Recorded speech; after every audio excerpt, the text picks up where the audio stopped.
हम भखले रहनी कि आनंद का बियाह हो जाई तो हम सत्यनारायण भगवान का कथा सुनब। अरे तो कहाँ देर भइल बा? रोपनी उपनी खत्म हो गइल बा, काम धाम से हम फ्री हो गइल बानी। जब कहू तब पंडित जी से बुला के कथा सुन ले। अरे आनंद माई इली ई महीना का वेतन गिल्ली ना। अब खाला बुझा खा। ए बेटा, आंचल के भी तो तनख्वाह मिल गई होगी ना? हाँ माई मिल गई है, अभी बुलाओ थे। आंचल। हाँ जी। आंचल आपन तनख्वाह माई की दे दा। हम अपन सैलरी और माई के कहे दी? अरे काहे कि वही वेतन से माई पूरा घर संभाले ली। हम और भाभी दोनों लोग सैलरी माई के दे ले। मैंने दिन भर मेहनत हम करी और पैसा रम माई के दी। हम अपन सैलरी अपने मम्मी के भिजवा देले बनी। अपन मम्मी के भिजवा देलू? काहे हो? तू रहबू एजा खइबू एजा और तनख्वाह अपने मम्मी के?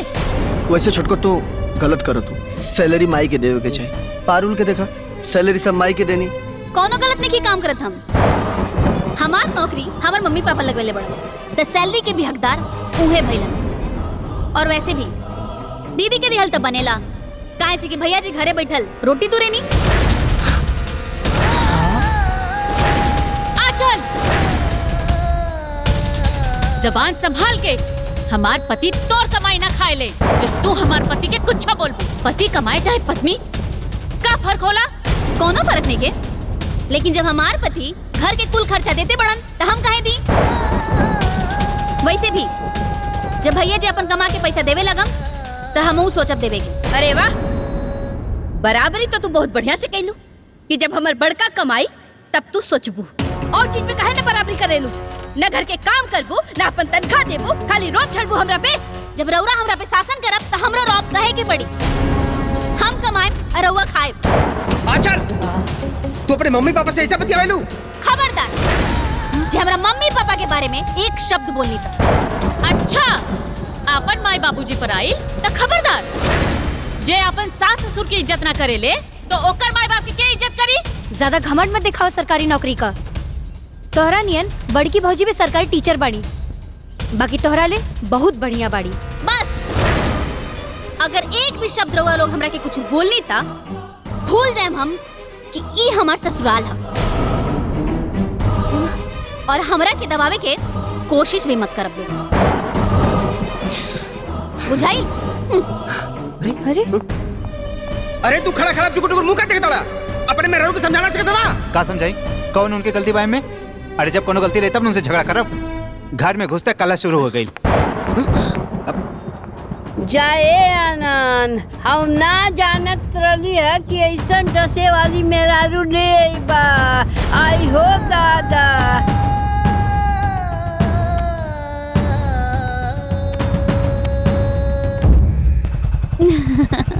मजा इला, आराम से चलाई।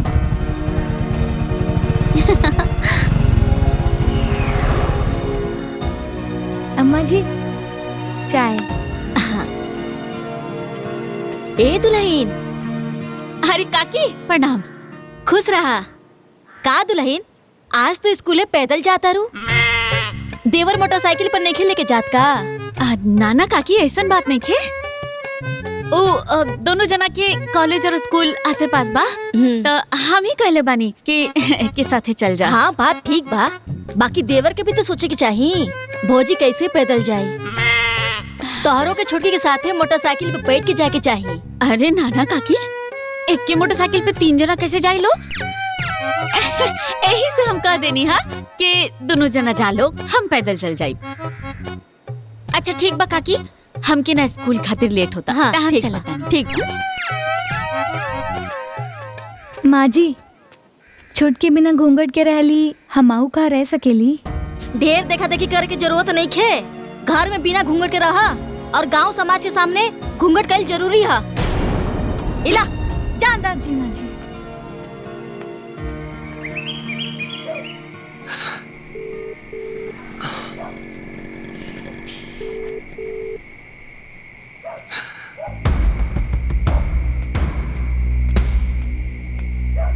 का भेल रे?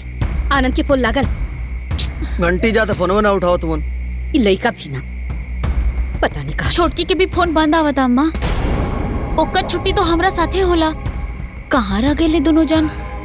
हे भगवान, हमरे लइकन के सलामत रखिया। केहू का कुछो ना होई दादी जी, रवा चिंता ना करी।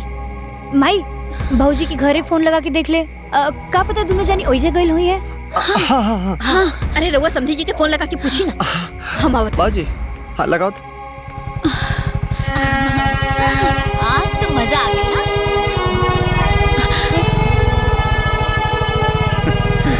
आज बहुत मजा आई, सब क्यों हमनी के देखा चला।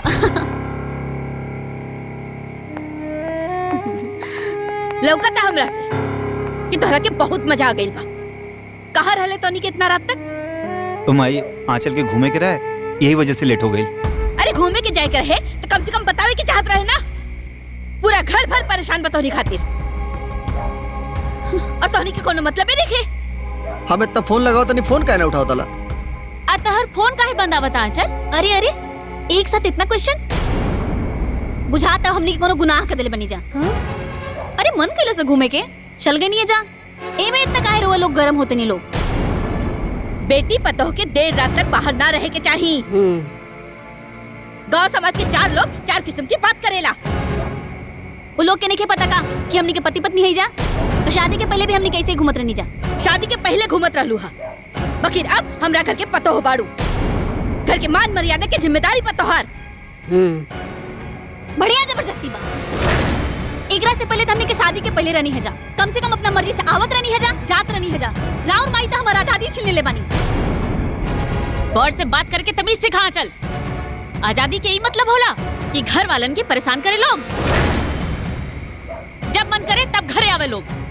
हर घर के कुछ नियम और कानून होला, सब केहू के माने के पड़ेला। बस बहुत हो गई। जेकर मन में जौन आवता वो बोलत जाता। अब हम केहू के एक शब्द ना बर्दाश्त करब। हम केहू के गुलाम नहीं खी, हमर जवन मन करी तवन करब। कितना अच्छा मूड रहा बेचारी के, तू सब लोग मिलके नाराज कर डाला। का बताई तू लोग के? अरे अपना मेहरारू की परेशानी लौकता तोहरा के, अपन माई की परेशानी ना। बहुत बढ़िया करत आ रहे। आंचल, ए आंचल। अरे छोड़ा ओकरा के, जाके सूता, ढेर रात हो गई बा। जा चला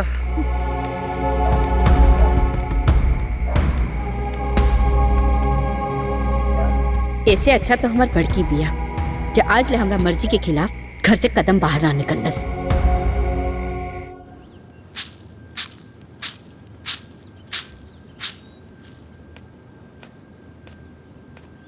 अम्मा जी,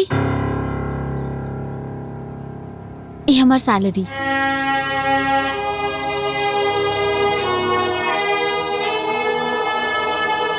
गिन ली अम्मा जी, पूरा बा। ए दुल्हन, ई तोहार हा। का भइल अम्मा जी? हमसे कोनो गलती भइल का? नहीं दुल्हन, तोहरा से कोनो गलती नहीं के भइल। बस ई तोहार हा, एकरा पे हमार कोनो अधिकार नहीं के। तू हमरा के इतना मान सम्मान देवेलू, इहे हमरा खातिर बहुत बा बिटिया। अम्मा जी, हमार तनख्वाह के ऊपर, हमार ऊपर, सब पर राउर हक बा। रउआ खुश बानी, हमारी परिवार खुश बा। हमके इससे ज्यादा और कुछ ना चाहिए। एकरा के संस्कार कहल जाला। दुल्हन, तू आज साबित कर दिलू कि तोरा रहते एक घर पे कोई की आँच ना आ सकेला। हाँ भाभी, ए घर के बहू और हमार भौजी कहे का असली हकदार सिर्फ तू ही बाड़ू। भगवान तोहरा के हमेशा खुश रखे बहू। काश सबकर पतो तोहरे जैसन सोच रखत। वाह, हमरा के देख के अच्छा लागत। जब कोनो लड़की केहू के घरे बहू बन के जाले त माई बाप से ज्यादा डर हमरा जस पति के लागेला। कहीं ऐसा ना हो कि परिवार में बंटवारा करा दे। आज हमरा यकीन हो गइल बा कि तू बाड़ू ना तो हमार परिवार हमेशा खुश रही। हाँ। हमरा के अपन पतोहिया पे नाच बा।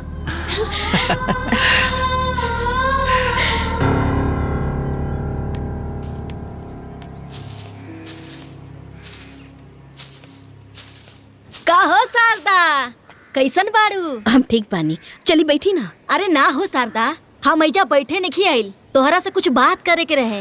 हाँ हाँ तो बोली ना। लव मैरिज गांव में और लोग के भी भइल बा, लेकिन तोहार पतोह के संस्कार नाम के कोनो चीजें नहीं खे।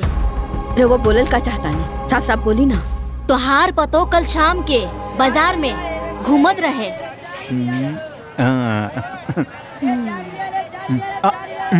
तू देखा ई त शारदा के छोटी पतोहिया ई का करतिया? ई त गोलगप्पा खातिया। अम्मा जी सुनी, आओ देखी शारदा काकी की छोटी पतोहिया फुल्की खातिया। ए सुना सुना सुना। हाय रे, हाँ देखा तानी अम्मा जी। तू ही बतावा, बेटी पतोह के शोभा देता का? गांव समाज तोहार पतोह के बारे में कैसन कैसन बात करता। तनी संस्कार सिखा दे तू। हमरा के जोन लागल हम बता देनी, अब तू सोचा। हम जाता।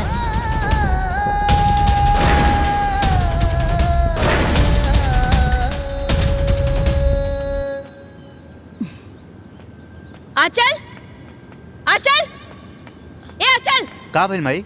कारे ते काहे हमरा घर के इज्जत बाहर नीलाम करे पे लागल बाड़े? हाँ? जब तक बात घर में रहे ना, हम एकर बचपना समझ के बर्दाश्त कैली, बाकी अब ना करब। लेकिन माई बात का भइल और इतना गुस्सा में काहे बाड़ू? बाहर तो लव मैरिज। कल बाजारी में कौन गुलछड़ा उड़ावत रहले हा? पूरा गांव मोहल्ला के पता बा। गोलगप्पा खाइल गलत बात बा। लोग का सोचता ओसे हमरा कोनो फर्क नहीं के पड़े वाला। और वैसे भी हमनी के लव मैरिज के लिए बनी जा। लोग जवन सोचता सोचत रहे, हमरा कोनो फर्क नहीं के पड़े वाला। अकेले तू ही लव मैरिज नहीं खे कैलू, गांव के और भी लड़की बाड़ी सन, लेकिन केहू तहार जैसन बिगड़ैल नहीं खे। बस बहुत हो गई दीदी। रउआ भी एक घर में हमरे नियर पतोह बानी, हमार सास बने के कोशिश मत करी। अरे तू सास का भी बात कहाँ सुना ताड़ू? उन्होंने तो जमाना लड़ाती हो। सास बात नियर बात करिहन तो सुनबे करिहन। इनका रौब ना साहब हम। ए नंदवा, हाँ कदे हद में रहे, ज्यादा काबिल न बने, ठीक है? माई से खूब लड़ाई करत है, समझा दे इन्ने। अगर हम बिगड़ जाइम ना तो ढेर गड़बड़ हो जाई। एमे समझावे वाली कौन बात बा भैया? आंचल जवन भी कहती तो ठीक कहते और चुप मार के बैठा तू। ए मेहर मऊगा, अरे मेहरारू के आंचल में ऐसन साफ साफ तो पा गईले है। बस करी रउआ लोग चैन से जिए दी लोग। हर बात में टांग अड़ा के हमरा के परेशान मत करी लोग। और रउआ लोग के तो बहाना चाहिए हमरा से लड़ाई करे खातिर। चली जी, चली रउआ यहाँ से। गोलगप्पा खैली केहू कत्ल ना कैली है। अरे बीमार तो के। अरे जब गुण सहुर ना बा तो इतना घमंड, और जब गुण सहुर रहत तो इनकर गोड़ धरती पर ना रहत। आसमाने पे रहा। सही कहा तारा भैया।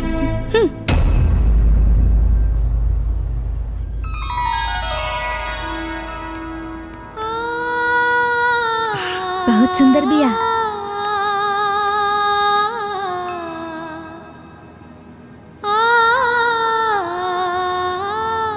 बेटा कैसन लागल? अच्छा कैसन लागल?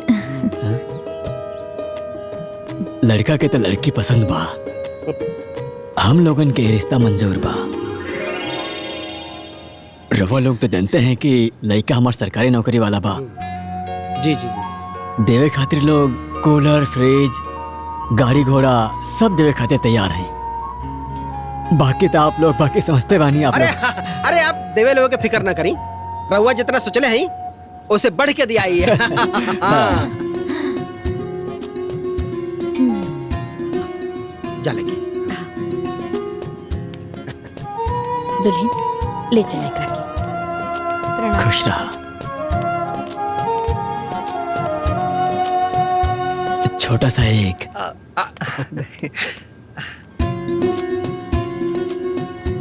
अच्छा था। अब हमने अच्छा। की आज्ञा दी, सब इंतजाम करेंगे। अच्छा हाँ। अच्छा प्रणाम। शादी की खुशी तो देखा, अभी से मन में लड्डू फूटता। ये सादा परिवार तो देखे में अच्छा लगत बा और लड़का भी संस्कारी बा। अरे हमार पूजा न जाने कौन ऐसा पुण्य कैले रहनी कि इतना अच्छा परिवार मिला। हाँ बात तो एकदम सही कहता नहीं अम्मा जी। हाँ ए शारदा, का भेजी? आई ले देखा है।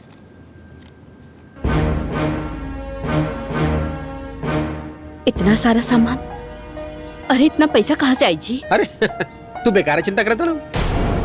अरे जेकर दू को भाई होखें, बाप होखें, दू को सरकारी नौकरी करे वाले भौजाई होखें, सब तक कमे बाय करे लिए। ठीक कहा तो बाबूजी। अरे अपने पूजवा के ब्याह धूमधाम से करल जाई। अरे हमरा पूरा भरोसा बा कि पूजा के ब्याह में बड़की बराबर के सहयोग दी, बाकी छोटकी सहयोग दी, ई हमरा के भरोसा नहीं खे। ठीक कहते नहीं दादी, हम सहयोग ना करब। अरे रवा लोग के लड़की आई, रवा लोग इंतजाम करी। ए छोटकी दुल्हन, लड़का सरकारी नौकरी वाला बा, निम्मन बा, तू जितना के भी मदद करबू ना, हम सूद समेत लौटा दे। हम 1 रुपया के मदद ना करब। लड़का के सरकारी नौकरी बा त दहेज दिहल जाई। ऐसे त राउर लड़का भी प्राइवेट टीचर बाड़न, जबकि हम सरकारी नौकरी, त ए हिसाब से त रवा लोग के हमरा दहेज देवे के पड़ी। आंचल, तहरा खातिर समाज के नियम ना बदल जाई। अरे तू ही परिवार के सदस्य बाड़ू, ऐसे तो तोके माई बाबूजी की मदद करके चाहिए। तू तो उल्टे बात करताड़ू। हम कौनो उल्टा बात नहीं करत। हमार बाबू माई जी तिलक दे के ऐसे निकन भेजले कि हम पूजा के ब्याह के इंतजाम करी। हे आनंदवा, पूजा तोर बहिन ना का हैं? अरे तब खड़ा होकर चुपचाप सुनत का है? कुछ बोलना बहुत है। हाँ चल ठीक कहता नहीं भैया, का जरूरत सरकारी नौकरी वाली लड़का से ब्याह करे के? का जरूरत बा? अरे भाई है कि कसाई रे, सब सोचला कि अपना बहन के भविष्य सुधर जाए और तू की जरूरत है ना समझ में आता। अरे पैसा नहीं खे तो पूजा से कह दी कि उसे प्यार करके भाग जाओ ओकरा साथे।